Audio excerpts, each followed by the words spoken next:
হঠাৎ একদিন রাস্তাতে দুজন হাজব্যান্ড ওয়াইফকে দেখতে পেলাম। দুজন খুব সুন্দর দেখতে এবং খুব দারুণ ফিট আছে। বয়স প্রায় ৮০-র কাছাকাছি হবে। তো আমি ওনাদেরকে কৌতূহলবশত জিজ্ঞাসা করলাম যে, স্যার একটা কথা জিজ্ঞাসা করতে পারি? বলল, বলুন।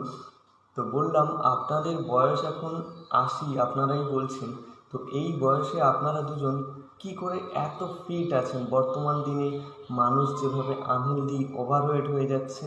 তো একটা মজার লজিক উনি আমাকে বলল যে, আমাদের দুজনের মধ্যে আমরা দুজনেই ডিসাইড করেছিলাম, যখনই দুজনের মধ্যে ঝগড়া হবে বা কোনো সমস্যা হবে, যে দোষ করবে সে রেগুলার ৭ কিলোমিটার করে পায়ে হেঁটে বেড়াবে। ওকে?